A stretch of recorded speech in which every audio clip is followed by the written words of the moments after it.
শিশু আসিয়া ধর্ষণ হত্যা মামলায় প্রধান আসামি হিটুর ফাঁসির আদেশ, বাকি 3 আসামি খালাস। রায় পর্যবেক্ষণের পর আপিলের বিষয়ে সিদ্ধান্ত নেবে রাষ্ট্রপক্ষ। যাদেরকে খালাস দিয়েছেন রায়ের কপি পাওয়ার পরে পর্যালোচনা করে প্রয়োজনে আমরা উচ্চ আদালতে যাব। আগামীতে যৌন অপরাধ যেন কেউ করতে না পারেন সেই ব্যাপারে রাষ্ট্রের পক্ষ থেকে সর্বোচ্চ আইনি ব্যবস্থা গ্রহণ করা হবে।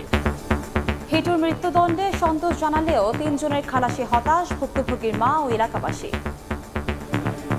তিনটাই তো সারা পেয়ে গেছে, ওরা তিনটাই তো জানতো। ওরা তো আজকে আমারটা করলে কালকে সারা পাবে, কালকে আর একজনের করবে। তাই আমাদের এলাকাবাসী বা পরিবারের পক্ষ থেকে আমাদের যেটা আশা ছিল, আমাদের সেই মনের আশাটা পূরণ হয়নি। সহযোগী আসামিদেরকে যদি খালাস প্রদান করা হয় অপকর্মে উৎসাহ বেড়ে যাবে।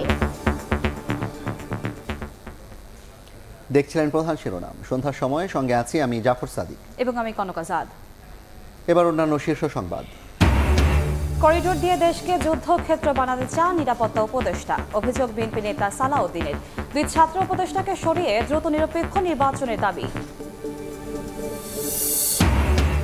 যারা ক্ষুদ্র ঋণ নিয়ে ভুল ধরত তারা ব্যাংকের টাকা নিয়ে পালিয়েছে বললেন প্রধান উপদেষ্টা।